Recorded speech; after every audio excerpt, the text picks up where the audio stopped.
إن الحمد لله نحمده ونستعينه ونستغفره ونعوذ بالله من شرور أنفسنا ومن سيئات أعمالنا من يهده الله فلا مضل له ومن يضلل فلا هادي له أشهد أن لا إله إلا الله وحده لا شريك له وأشهد أن محمدا عبده ورسوله لا نبي بعده. Segala puja dan puji hanyalah milik Allah Jalla Jalaluh yang memberikan begitu banyak kenikmatan, yang mana kata Allah Azza wa Jalla, wa in ta'uddu ni'matallahi la tuhsuha. Jika kalian menghitung nikmat-nikmat Allah, pasti kalian tidak akan bisa menghitungnya. Dan di antara nikmat Allah yang Allah berikan kepada kita, kita berada pada bulan yang sangat mulia. Bahkan dikatakan oleh sebagian para ulama berdasarkan hadis-hadis Nabi sallallahu alaihi wasallam, afdal ayyamid dunia. Kita berada di hari paling utama di dunia ini, yaitu di bulan Dzulhijjah. Di bulan Dzulhijjah, bulan yang penuh kemuliaan, bulan yang mana kata Nabi sallallahu alaihi wasallam, orang-orang yang mengerjakan amalan di bulan ini itu pahalanya lebih besar, lebih gede dibandingkan dia mengerjakan amalan di bulan-bulan lain. Itu bulan Dzulhijjah. Dan di antara amalan yang sangat mulia yang dilakukan atau diperintahkan oleh Nabi sallallahu alaihi wasallam di bulan Dzulhijjah adalah dengan berhaji. Bulan Dzulhijjah adalah bulan orang-orang ke Baitullah untuk melaksanakan ibadah haji. Dan mereka sangat besar pahalanya. Yang mana di ibadah haji itu mungkin kalau dia tamattu, ada di sana umrah, ada di sana tawaf, ada di sana sa'i, ada di sana tahallul, mabit di Mina, mabit di Musdalifah, ada di sana hari Arafah. Itu berhaji. Namun apa yang kita harus lakukan ketika kita tidak berhaji, seperti kita ini belum tidak ditakdirkan untuk berangkat haji mungkin, maka di antara amalan adalah berpuasa dari tanggal 1 sampai tanggal 9. Ditekankan untuk berpuasa dari tanggal 1 sampai tanggal 9. Namun mungkin di antara kita ada yang tidak mampu karena mungkin dia kerja di bawah matahari yang dia butuh air, atau dia mungkin kerjanya tidak memungkinkan dia untuk berpuasa. Maka jangan lupa untuk berpuasa di tanggal 9 Dzulhijjah, di saat orang-orang lagi wukuf di Arafah, yang mana Allah Azza wa Jal turun ke langit dunia dan kemudian membangga-banggakan orang-orang yang wukuf di Arafah dengan mengatakan apa yang mereka inginkan. Maka para malaikat mengatakan mereka menginginkan ampunanmu ya Allah. Kemudian Allah mengatakan, saksikan bahwa sesungguhnya aku telah mengampuni mereka. Subhanallah.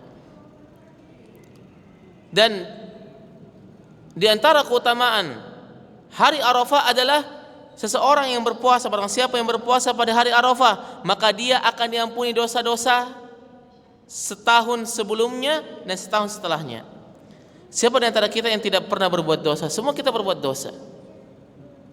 Semua di antara kita pasti pernah berbuat dosa setahun yang lalu, dan setahun yang akan datang pasti kita akan berbuat dosa. Dan ini keutamaan yang tidak datang kecuali tanggal 9 Dzulhijjah. Maka manfaatkan sebaik-baiknya, pasang alarm di handphone bahwa tanggal 9 Dzulhijjah kita berpuasa. Jangan pernah tinggalkan. Kalau kita tidak mampu berpuasa tanggal 1 sampai tanggal 9, maka paling tidak kita berpuasa di tanggal 9 Dzulhijjah. Pahalanya sangat luar biasa. Kemudian juga jangan lupa untuk bersedekah pada bulan ini. Amalannya berlipat ganda. Pahalanya sangat berlipat ganda. Bahkan lebih besar pahalanya daripada jihad fisabilillah, kata Nabi alaihi salatu wasallam, yaitu ketika seorang beramal di bulan Dzulhijjah. Dan di antaranya juga yang kita harus memperbanyak pada bulan ini adalah dengan berzikir kepada Allah. Subhanallah walhamdulillah wala ilaha illallah wallahu akbar. Sangat mudah di lisan. Kalau kita berkendara, naik mobil, ucapkanlah subhanallah walhamdulillah wala ilaha illallah wallahu akbar. Jika ada di antara kita naik motor, ucapkan subhanallah walhamdulillah wala ilaha illallah wallahu akbar. Ketika motong bawang, ketika jual roti, atau ketika lagi berdiam diri, lagi ngantri, terutama lagi ngantri, maka ucapkanlah subhanallah walhamdulillah wala ilaha illallah wallahu akbar. Nabi sallallahu alaihi wasallam memerintahkan kita untuk banyak-banyak berzikir pada bulan ini. Untuk banyak-banyak berzikir pada bulan ini dengan mengucapkan subhanallah walhamdulillah wala ilaha illallah wallahu akbar. Dimanapun kita berada kita bisa lakukan. Saat ngantri cukur misalnya, tidak boleh cukur ya mulai saat hari ini. Kalau mau berkurban, atau lagi ngantri di ATM, lagi ngantri di bank, itu betapa banyak waktu yang terbuang, yang kadang-kadang orang hanya bengong tanpa ada pahala di sana. Maka usahakan ketika kita ngantri itu mengucapkan subhanallah walhamdulillah wala ilaha illallah wallahu akbar. Ketika menunggu makanan datang, kalau tidak ada kegiatan, ucapkanlah subhanallah walhamdulillah wala ilaha illallah wallahu akbar. Iya, memang kita tidak dapatkan sekarang ganjarannya, tapi nanti di akhirat kita mendapatkan ganjaran dari mengucapkan kalimat-kalimat zikir ini. Dan di antara salah satu faidah dari kalimat zikir ini adalah membersihkan hati kita dari karat-karat dosa. Orang kadang-kadang ada orang, aduh saya sulit khusyuk dalam sholat, saya sulit untuk khusyuk dalam baca Quran. Maka itu mungkin disebabkan karena besarnya dosa kita dan akhirnya ada nuktah-nuktah hitam atau titik-titik hitam dalam hati kita. Maka dengan caranya adalah dengan membersihkannya. Dan salah satu cara membersihkannya adalah dengan mengucapkan subhanallah walhamdulillah wala ilaha illallah wallahu akbar. Bertahmid, bertakbir, bertahlil dan lain sebagainya. Dan juga sebagian para ulama mengatakan bahwa di bulan ini bukan hanya pahala dilipat gandakan, tapi orang-orang yang berbuat dosa pada bulan ini juga berbeda halnya. Dia berbuat dosa di luar bulan ini. Ini adalah bulan haram. Ketika bulan haram adalah bulan yang dimuliakan. Di sana dilarang perang. Enggak boleh memulai perang di bulan haram. Dan bulan haram ini adalah bulan yang dimuliakan. Dan ketika seorang berbuat dosa di bulan ini, itu dosanya beda dibandingkan di bulan yang lain. Sama seperti gini. Ada orang yang di Mekah. Di Mekah adalah tempat yang Allah Subhanahu wa taala haramkan. Tidak boleh berburu di sana, nggak boleh metik cabut bunga dan lain sebagainya. Dan orang yang berbuat dosa di Mekah itu dosanya lebih besar dibandingkan dia berbuat dosa di Makassar. Makanya Abdullah bin Abbas itu dia memilih tinggal di Taif. Padahal Abdullah bin Abbas adalah sahabat Nabi, keluarganya Nabi. Bahkan Nabi SAW mengatakan bahwa beliau ini adalah mendoakan bahwa beliau menjadi seorang mufasir. Kenapa dia lebih memilih tinggal di luar Mekah dibandingkan di Mekah? Karena takut berbuat dosa di Mekah. Takut berbuat dosa sehingga dosanya dilipat gandakan. Akhirnya dia memilih tinggal di Taif di luar perbatasan Al-Haram. Subhanallah. Orang yang sholat di Masjidil Haram pahalanya 100.000 kali. Ada juga Allah Subhanahu wa taala milih juga Madinah sebagai Al-Haram. Yang mana di Madinah juga orang yang berbuat dosa di Madinah itu lebih besar dosanya dibandingkan dia berbuat dosa di luar Madinah. Contoh di Riyadh, di Jeddah itu lebih besar dosanya orang berbuat dosa di Madinah. Juga halnya sebagian para ulama mengatakan Al-Aqsa juga adalah Al-Haram. Ikhwatal iman azani Allahu wa iyyakum. Nah, sekarang kita berada di bulan haram dan semuanya kena. Orang-orang yang dia berbuat dosa di bulan haram ini itu dosanya dilipat gandakan. Sebagaimana pahala juga dilipat gandakan. Bukan di tempat Makkah Madinah saja dilipat gandakan, tapi juga di bulan al-haram. Maka kita paling tidak memperbanyak ibadah di bulan ini. Dan banyak orang-orang yang dia itu lebih memperhatikan di 10 hari terakhir Ramadan. Itu adalah malam mulia. Namun dia lupa di 10 hari pertama di bulan Dzulhijjah. 10 hari pertama di bulan Dzulhijjah merupakan hari terbaik di dunia. Termasuk hari terbaik di dunia di 10 hari pertama di bulan Dzulhijjah. Orang hanya fokus di 10 hari malam terakhir di bulan Ramadan, tapi tidak fokus di 10 hari pertama di bulan Dzulhijjah. Kita sebagai seorang muslim yang sudah belajar, hendaklah kita fokus untuk beribadah, memperbanyak baca Quran, memperbanyak zikir di bulan yang sangat mulia ini. Dan di antara yang ditekankan di sini adalah juga berkurban.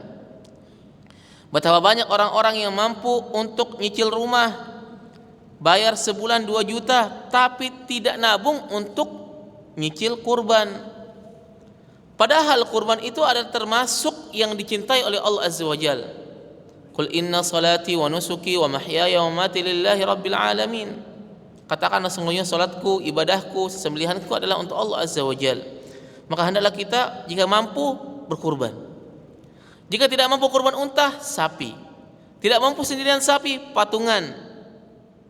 Tidak mampu patungan sapi, kambing. Tidak mampu kambing jantan, kambing betina. Yang penting kita berkorban. La yanalullahu luhumuha wala dima'uha. Allah tidak butuh darahnya, Allah tidak butuh dagingnya. Walakin yanaluhu taqwa minkum. Akan tapi Allah akan mengambil ketakwaan kalian. Kalian lakukan apa tidak? Ikhwatal iman azani Allah wa iyyakum. Maka kita juga harus buat target. Apa target kita di bulan Dzulhijjah ini? Agar kita benar-benar memiliki ibadah yang melebihi dibandingkan di bulan-bulan yang lain. Baik, kita masuk di kitab Al-Wabilus Shayyib.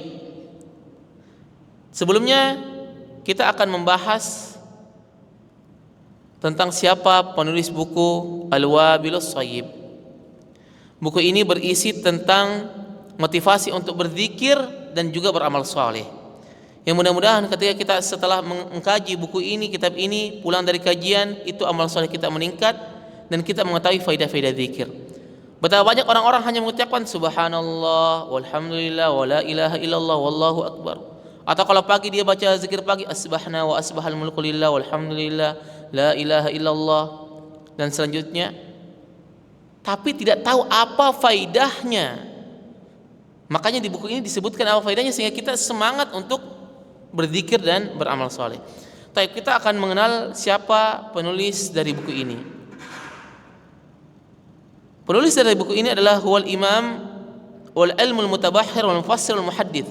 Seorang yang berilmu, yang luas ilmunya, seorang ahli tafsir, seorang ahli hadis.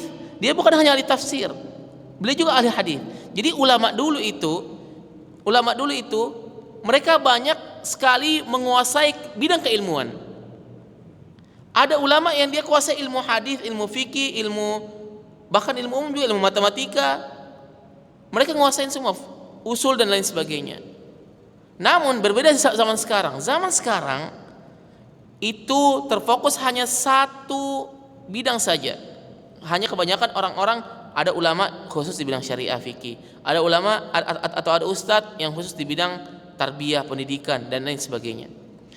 Ulama zaman dulu itu banyak yang menguasai berbagai macam bidang ilmu, termasuk Ibnu Qayyim Al-Jauziyah, penulis buku ini. Dan beliau secara spesifik dijuluki oleh para ulama Tabibul Qulub. Beliau dijuluki oleh para ulama sebagai dokter hati, wa ilaliha, dan penyakit-penyakitnya. Makanya banyak dari buku-buku beliau yang membicarakan tentang hati. Kalau hati kotor itu harus diapain? Bersihinnya gimana? Kita sudah selesai kan kitab ad-dawa dan itu disebutkan di sana penyakit hati apa saja. Wa khabirun nufusi wa afatiha, serta pakar jiwa dan berbagai macam penyakitnya. Ini Ibnu Qayyim. Jarang ulama seperti ini yang menguasai bidang ilmu ini. Sahibut tasanifir ra'i'ah wal musannafat an-nafi'ah. Beliau Ibnu Qayyim merupakan seorang ulama memiliki tulisan-tulisan yang sangat bagus dan sangat bermanfaat. Di antaranya yang sudah kita bahas kemarin ad-da'u wad-dawa. Siapa namanya? Huwal Imam Abu Abdillah Syamsuddin. Namanya adalah Syamsuddin, itu bukan namanya. Syamsuddin adalah matahari agama, maksudnya dia menyinari, ya, matahari yang menyinari agama ini.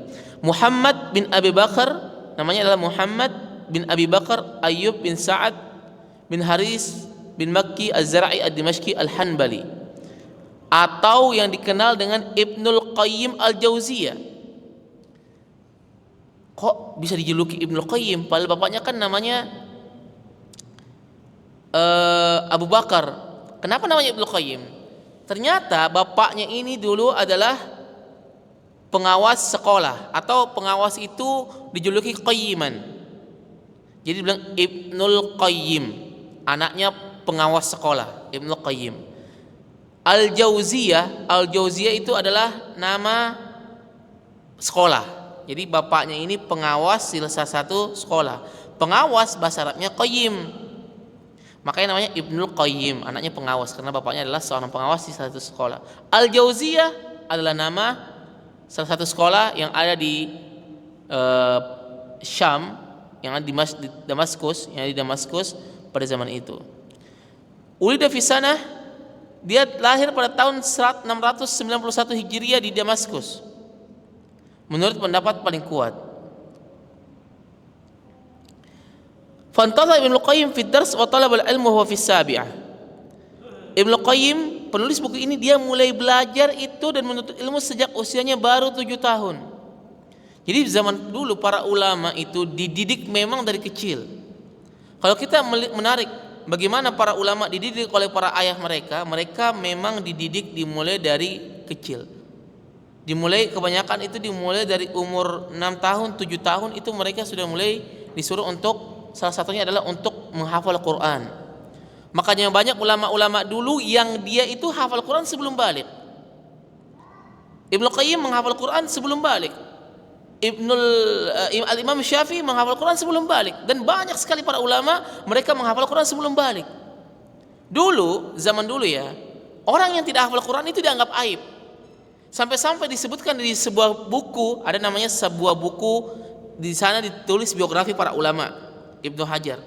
Disebutkan di sana, wa kana la yahfadzul Quran. Jadi kalau ada ulama yang tidak hafal Quran, dia mengatakan dulu dia itu di antara salah satu kekurangannya adalah tidak menghafal Quran 30 juz. Zaman dulu, kalau zaman sekarang enggak, bukan aib. Nah, kalau zaman dulu itu sangat aib ulama yang tidak hafal Quran. Fadarasa ala yadai Madrasah Al-Jauziyah wa ghairihim. Beliau belajar di bawah bimbingan para pengajar Madrasah Al-Jauziyah, sekolah Al-Jauziyah, yang mana bapaknya kerja di sana ya. Wa dhaharat minhu muthabarah. Ternyata ketika dia menuntut ilmu, dia punya ketekunan yang sangat luar biasa. Orang yang tekun itu bisa mengalahkan orang yang memiliki IQ yang tinggi. Orang yang tekun itu bisa mengalahkan orang-orang yang memiliki IQ yang tinggi tapi malas. Nah, Ibnu Qayyim termasuk orang yang tekun, sangat tekun orangnya. Waraqbatan shadiqah fi nubugil taib. Serta keinginannya yang tulus untuk mencapai keunggulan dan kecemerlangan. Jadi dia punya cita-cita yang tinggi untuk unggul di antara teman-temannya yang lain. Jadi dari umur 7 tahun memang dididik sama bapaknya, dididik sama sekolahnya. Beliau tekun, menuntut ilmu tekun, sampai kata yang menulis biografinya, hatta innahu qad atqana uluman iddatan wa huwa dunal 20 minal umr. Sampai beliau menguasai berbagai disiplin ilmu, bukan satu. Bukan dia hanya menguasai bahasa Arab. Dia menguasai banyak disiplin ilmu saat usianya belum genap 20 tahun. Subhanallah. Anda ingat Imam Nawawi, penulis Al-Arba'in Nawawiyah, penulis Riyadhus Shalihin, itu ketika kecil memang dididik sama orang tuanya untuk belajar terus, sampai karena didikan orang tuanya, jadi orang tuanya itu berhasil didik anaknya untuk suka ilmu. Karena kalau zaman sekarang orang itu terpaksa untuk belajar karena disuruh orang tuanya, tapi Imam Nawawi ini dia dididik agar dia cinta sama ilmu. Saking cintanya Imam Nawawi sama ilmu, ketika masih kecil sampai-sampai ada temannya ngajak ada temannya ngajak untuk main, dia nangis karena dipaksa sama temannya untuk main. Tapi Imam Nawawi nggak mau, padahal ini masih kecil, masih 6 tahun 7 tahun, itu masih kecil sekali. Sampai dia nggak mau main karena dia mau belajar terus, saking cintanya dia sama ilmu. Nah, begitu juga Ibnu Qayyim Al-Jauziyah. Beliau dari kecil dididik dan menguasai ilmu, berbagai macam disiplin ilmu sebelum 20 tahun umurnya. Walakin talabahu min sa'iri syuyukhi warbabil madzahib. Beliau juga menuntut ilmu dari berbagai ulama. Beda ya, di zaman itu ulama banyak sekali. Banyak banget ulama zaman itu.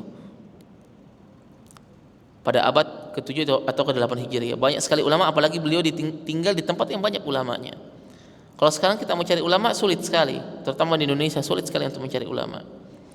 Tapi kalau di sana banyak sekali ulama, ini termasuk mendukung. Jadi di antara salah satu pendidikan anak adalah menjadikan tempat yang mendukung dia untuk menuntut ilmu.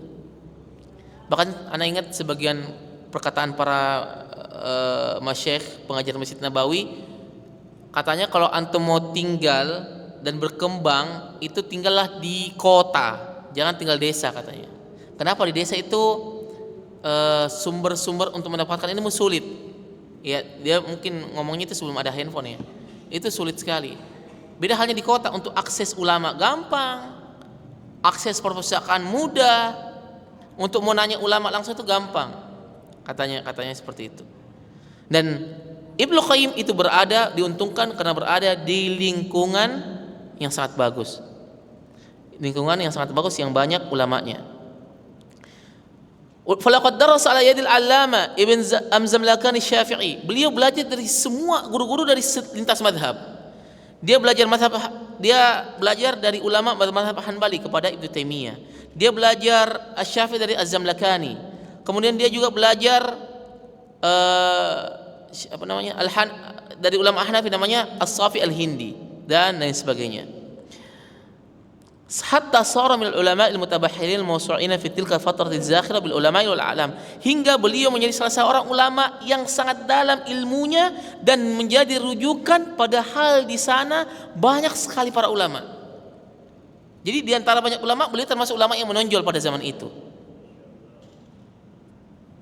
Kalau sekarang mau menonjol untuk menjadi ulama, cukup belajar aja sedikit, lebih giat sedikit, insya Allah bisa, karena saingannya sedikit. Kalau zaman itu saingannya banyak sekali.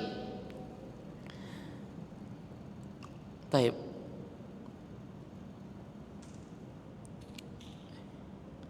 Terus bagaimana ibadah beliau? Jadi itu biografi ringkas beliau yang menulis buku ini. Jadi sudah fix bahwa buku ini ditulis oleh orang yang sangat kompeten. Kemudian bagaimana ibadah beliau?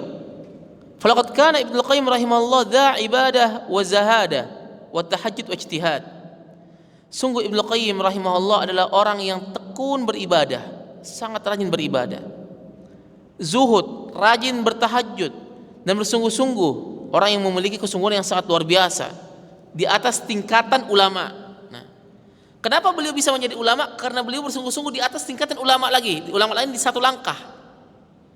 Kalau orang mau berhasil, kalau orang mau balap, kalau ada mobil sama-sama mau garis finish, balapnya 120 sama nyampainya. Tapi kalau seandainya ada mobil yang dia itu balapnya 120 km per jam, satunya 300 km, tentu ini lebih cepat. Dan Ibnu Qayyim ini berusaha gimana caranya menjadi orang yang sukses, akhirnya dia melakukan sesuatu di atas rata-rata orang-orang lakukan. Juga orang-orang sukses seperti itu, kalau kita melihat bagaimana orang-orang sukses berusaha. Kalau seandainya orang-orang itu orang biasa belajar 2 jam sehari, orang sukses itu belajarnya 2 kali lipat lah. Anggaplah 4 jam sampai 8 jam sehari. Kalau kata sebagian guru kami, bahwa kalau ustadz itu atau penuntut ilmu itu paling tidak belajar sehari 4 jam. Sehari 4 jam. Itu kata guru kami yang juga seorang ustadz. Tapi di Saudi, kayak tanya sebagian para ulama, kira-kira berapa minimal atau rata-rata waktu yang dibutuhkan para penuntut ilmu untuk belajar?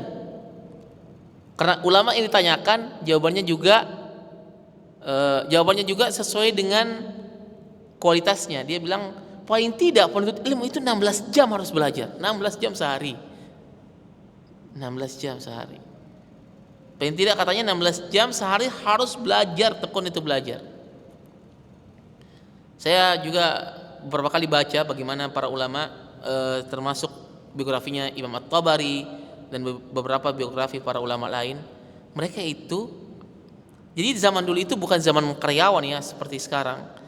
Zaman dulu itu dia belajar mulai masuk perpustakaan jam 8. Biasanya pulang dari perpustakaan itu habis asar.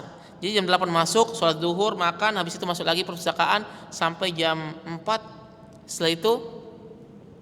Setelah itu baru habis maghrib dia isi kajian, habis isya isi kajian. Itu yang mereka lakukan.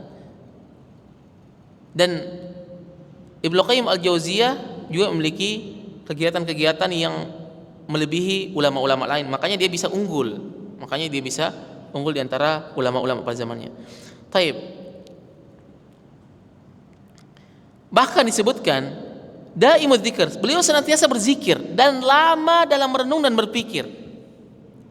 Jadi kadang-kadang yang tertinggal zaman sekarang adalah kurang waktu bengong. Waktu bengong itu penting ternyata. Waktu bengong itu kita melihat, kadang sekarang orang bengong melihat apa? Handphone. Kalau seandainya dia kerja, udah kerja. Begitu udah istirahat, lihat handphone lagi. Dan ternyata di antara ada salah satu dokter yang bilang bahwa di antara salah satu manfaat itu juga, maksudnya bengong itu adalah manfaat. Apa manfaatnya? Kita bisa evaluasi, kita bisa muhasabah diri. Dan para ulama itu memiliki waktu untuk dia itu bengong. Bengong itu dia mikirkan dia mau apa yang akan dikerjakan, apa yang gagal, apa yang perlu dievaluasi. Ini yang jarang zaman sekarang karena ada handphone. Begitu waktu kosong udah lihat handphone, tanya, mungkin kalau sekarang ada AI, tanya AI dan lain sebagainya. Taib, daimud dzikir, beliau senantiasa berzikir dan lama dalam merenung dan berpikir. Yutilus shalah, beliau memanjangkan salatnya. Lam yaqwi ala mithliha asyad ahla zamanihi ibadah. Beliau memanjangkan salatnya hingga kadar yang tidak mampu ditandingkan oleh orang-orang yang paling rajin beribadah pada zamannya. Bayangkan. Beliau memanjangkan salatnya panjang. Jadi Anda pernah diceritain oleh seorang teman yang pernah lihat salat sunnahnya para ulama. Dia itu bisa salat sunnah pada maghrib itu setengah jam sendiri. Kalau kita kan paling trikul, baca qul huwallahu ahad, qul a'udzu birabbil falaq, qul a'udzu birabbin nas. Ya, yang penting selesailah. Ini ulama bisa jadi 1 juz dia baca itu untuk salat sunat rawatib. Coba siapa di antara kita yang kalau salat sunat rawatib pernah baca 2 lembar aja? Repot, sulit. Makanya kenapa ya para ulama itu sangat diberkahi ilmunya, beratus-ratus tahun ibadahnya seperti ini, kedekatannya sama Allah Subhanahu wa taala seperti ini. Anda ingat juga ada seorang ulama Madinah. Beliau itu benar-benar sangat perhatikan ibadahnya kepada Allah. Jadi dia punya baju khusus. Baju khusus itu baju yang mahal, yang dia hanya pakai di sholat tahajud. Baju itu yang dia hanya pakai di sepertiga malam saja, untuk mendekatkan diri kepada Allah Azza wa Jalla. Dan syekh ini yang diceritakan, alhamdulillah pernah datang ke Makassar. Waktu itu saya diberikan amanah untuk melayaninya.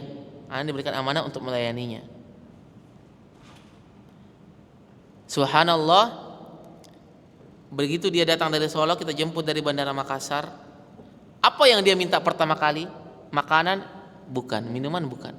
Yang pertama kali dia minta kolam, pena dan kertas. Beberapa lembar kertas. Ya, kita sebagai orang karena diamanai untuk berkhidmat, melayani, ya hanya tunggu telepon. Jam 12 malam nelpon. Itu jam 8, jam 8 atau jam berapa itu tiba di hotel, jam 12 malam nelpon. Minta teh. Ya, udah kita antarkan teh. Ternyata dia lagi belajar. Jam 12 malam masih belajar. Ternyata habis itu dia minta lagi jam 2 atau jam 3, dia masih hidup, masih belajar juga jam 3. Terus ketika habis sholat subuh, saya tanya, "Syekh, seakam tanam, jam berapa engkau tidur?" "Ya, saya tadi alhamdulillah tadi jam 3 tidur." Dia nggak ceritain sholatnya ya, dia jam 3 tidur sampai sebelum subuh bangun sholat. Subhanallah, 2 jam aja tidur. Bilang, itu nggak cukup apa 2 jam tidur? Alhamdulillah sudah tidur di pesawat paling beberapa jam tidur.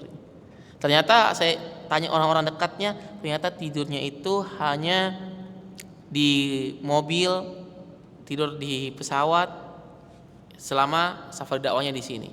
Subhanallah, betapa para ulama itu benar-benar bersungguh-sungguh dalam belajar dan dalam ibadah.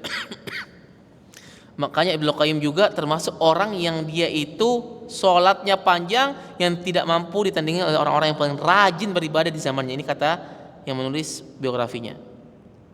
Hatta inna nasa kanu yalumunahu ala tuliha, sampai orang-orang cela beliau karena lamanya salat. Bahkan ada yang bicarakan karena lamanya ini orang salat. Ngapain lama-lama salat? Sampai dibicarakan.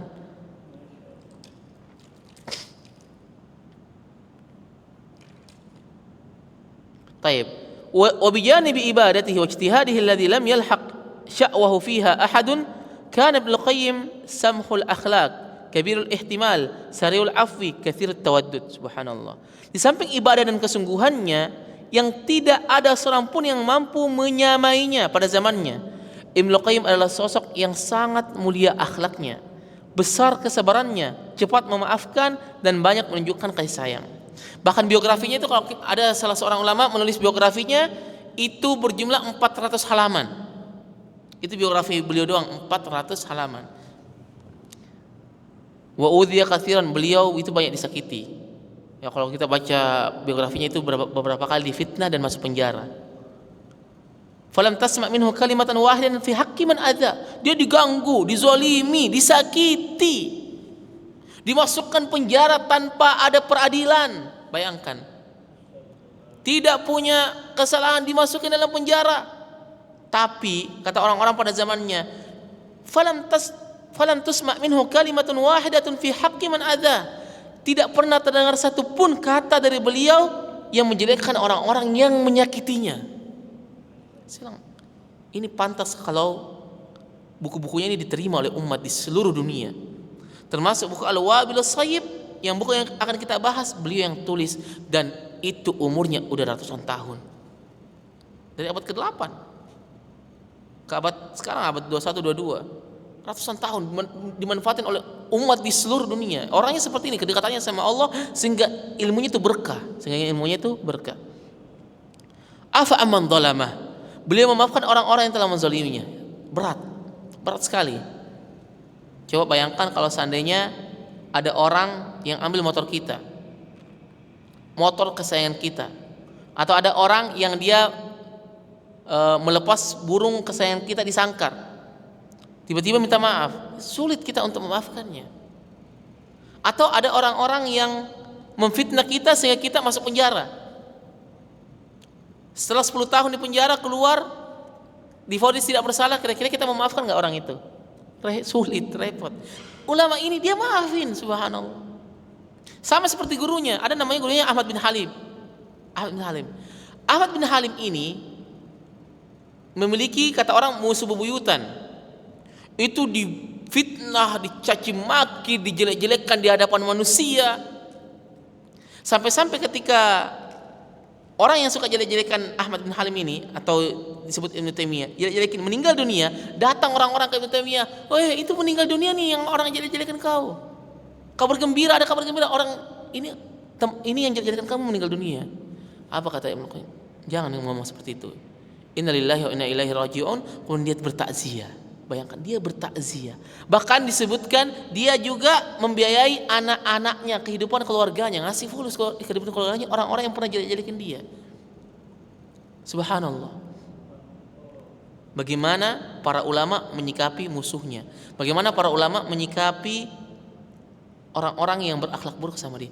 Makanya kalau kita baca biografinya, bagaimana ulama belajar akhlak ya? Bagaimana ulama belajar akhlak? Sampai Abdullah ibn Mubarak, dan beberapa ulama lainnya, mereka safar buat apa? Bukan belajar fikih, belajar hadis, tidak. Mereka safar untuk belajar akhlak. Saya lupa namanya, ada salah satu ulama yang disafarin juga, namanya Ibnu Aun kalau nggak salah ya. Dia safar ke ulama ini, kenapa? Karena orang ini terkenal bisa menahan amarah. Bayangkan, dia safar hanya untuk melihat akhlaknya, untuk dia contoh. Subhanallah.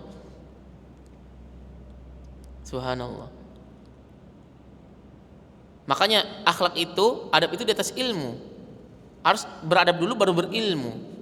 Kalau orang ada ilmunya tanpa ada adabnya, itu bisa malapetaka, bisa sombong, bisa ujub, bisa pamer, yang banyak kita lihat sekarang karena tidak didahului belajar akhlak dan adab. Para ulama itu belajar akhlak puluhan tahun baru belajar ilmu. Abdullah Ibn Mubarak itu pernah bilang, kami itu belajar adab 20 tahun kemudian belajar ilmu. Subhanallah, bayangkan. Karena ini adab itu sangat penting sekali. Orang yang tidak beradab kemudian punya ilmu itu juga sangat berbahaya. Baik, kita lanjutkan bagaimana Ibnu Qayyim penulis buku ini. Wa udhiya katsiran, beliau banyak disakiti. Falam tusma' minhu kalimatun wahidatun fi haqqi man adha. Namun tidak pernah terdengar satupun kata dari beliau terhadap orang-orang yang menyakitinya. Afa amman zalama, beliau memaafkan orang yang telah menzaliminya. Wa ja'ala ajrahu 'ala Allah, dan menyerahkan pahalanya kepada Allah Azza wa Jalla.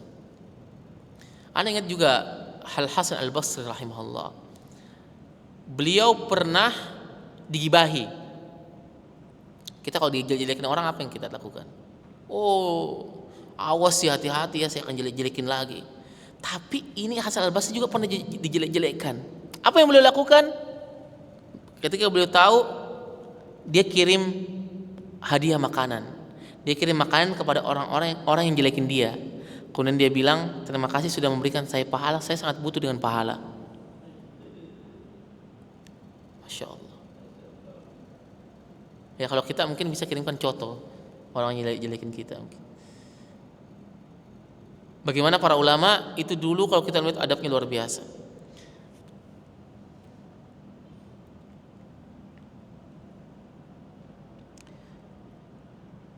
Taib.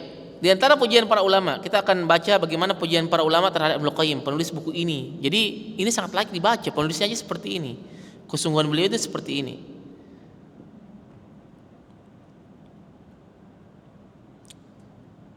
Ini sangat banyak. Di antaranya Ibnu Rajab Al-Hanbali, orang yang zaman sama beliau dan juga seorang ulama. Jadi yang puji juga ulama. Dan beliau juga adalah min akhasi talamidhi. Ibnu Rajab ini adalah ulama dan beliau termasuk muridnya. Ibnu Rajab mengatakan tafaqqaha fil madhab. Beliau merupakan memperdalam ilmu dalam madhab. Wa bari'a wa afta. Beliau Ibnu Qayyim unggul dalam madhab dan juga diberikan kesempatan untuk menjawab pertanyaan-pertanyaan. Wala zamat, kita langsung artinya saja. Beliau juga selalu bersama Syekhul Islam Ibnu Taimiyah mendalami berbagai ilmu-ilmu Islam serta menjadi ahli tafsir yang tidak ada yang mampu menandinginya pada zaman itu. Begitu pula dalam akidah, dan kepada beliaulah pengetahuan itu bermuara dalam hadis, fikih serta aspek-aspek dalam mengeluarkan hukum. Beliau juga seorang yang dalam ilmunya, dalam ilmu akhlak dan dalam setiap cabang ilmu, dan beliau juga memiliki keilmuan yang sangat dalam setiap ilmu.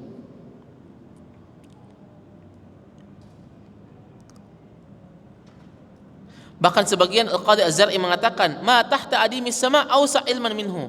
Tidak ada di bawah kolong langit ini orang yang lebih luas ilmunya daripada beliau. Itu pada zaman itu. Kemudian Imam Asy-Syaukani mengatakan, beliau unggul dalam berbagai macam ilmu, melampaui teman-teman sebayanya, dan terkenal di seluruh penjuru dunia, dan mendalami pengetahuan tentang madhab-madhab ulama salaf.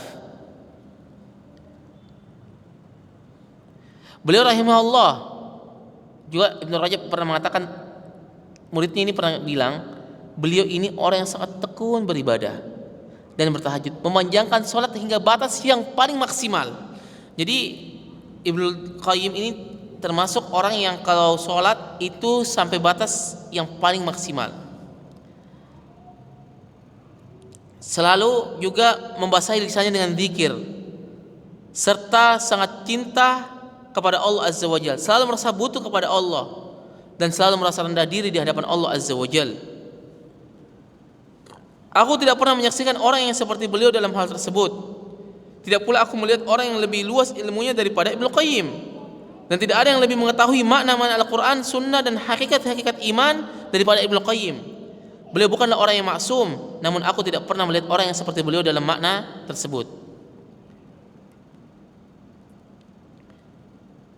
Sangat banyak ya tentunya pujian-pujian ulama seperti beliau. Jadi saya mau kasih tahu bahwa penulis buku ini layak untuk kita baca, karena dari sisi keilmuannya sudah terverifikasi oleh ulama-ulama juga zamannya dan ada sanadnya.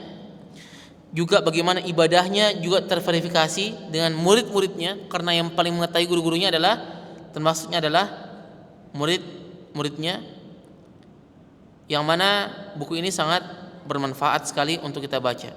Kemudian kita sedikit masuk mengenal buku ini, mengenal buku Ibnu Qayyim Al-Jauziyah yang berjudul Al-Wabilus Shayyib.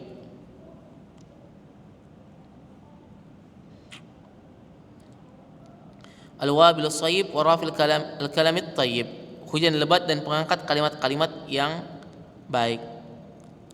Taib. Kitab ini termasuk kitab yang sangat bagus sekali untuk dibaca, dan kitab yang sangat bagus dalam bidangnya di bab zikir dan motivasi untuk beramal soleh. Ini sangat bagus sekali. Dan di muqaddimahnya yang kita akan baca minggu depan, beliau memulai dengan merinci keutamaan zikir. Nanti kita akan baca bagaimana keutamaan zikir, bagaimana pengaruhnya yang sangat luar biasa. Pengaruhnya sangat luar biasa. Ada ingat dulu Ibnu Qayyim juga mengatakan di sebagian bukunya, dulu dia pernah safar di satu tempat. Dia sakit dan tidak ada yang mampu menyembuhinya. Dokter gak ada yang mampu untuk sembuhkan dia, ngobatin dia. Gak ada dokter yang mampu untuk obatin Ibnu Qayyim. Dia cari dokter A, B, C, gak ada yang mampu. Beliau sakitnya luar biasa. Sampai satu saat beliau ngambil air, kemudian membacakan surat Al-Fatihah 7 kali. Kemudian dia minum, kemudian dia bilang bahwa setelah dia minum itu penyakitnya lepas, seakan-akan dia tidak pernah sakit. Nah, nanti kita akan pelajari kenapa bisa seperti itu, kenapa bisa zikir sekuat itu. Sampai para ulama itu pernah, bukan para ulama, orang-orang biasa juga, dia bilang, dia pernah introspeksi diri, kenapa saya hari ini disengat kalajengking. Ternyata dia pikir-pikir, kenapa hari ini saya disengat kalajengking. Ternyata dia lupa baca zikir pagi atau zikir petang. Karena dalam zikir pagi petang itu ada doa bismillahirrahmanirrahim la yadurru ma'asmihi syai'un fil ardi wala fis sama'. Intinya meminta pertolongan kepada Allah agar tidak diberikan bahaya dari langit maupun di bumi. Taib. Selanjutnya, di sini buku ini ada pengaruh yang sangat bagaimana pengaruh zikir yang sangat luar biasa, apa faidah-faidahnya, apa buah yang akan dipetik dari zikir, serta berbagai macam rinciannya, rinciannya. Intinya buku ini sangat bermanfaat, dan buku ini sebenarnya nggak nulis buku sebenarnya. Jadi buku ini adalah surat yang ditulis Ibnu Qayyim kepada sebagian teman-temannya. Ini karena memang zaman dulu itu orang-orang ngirim surat sering dalam bentuk nasihat ke temannya dikasih dengan bentuk nasihat. Dan Ibnu Qayyim ini adalah sebenarnya surat, tapi Allah berkahi hingga akhirnya menjadi buku yang sangat bermanfaat. Baik, kita akan lanjutkan pada pertemuan yang akan datang, bagaimana buku ini yang sangat menarik untuk kita bahas, dan saya lihat masih jarang orang yang bahas ya buku ini, yang mana kita sangat butuh sekali untuk membahas buku ini untuk menghadapi kehidupan kita sehari-hari. Subhanakallahumma bihamdik, asyhadu an la ilaha illa anta astaghfiruka wa atubu ilaik. Assalamualaikum warahmatullahi wabarakatuh.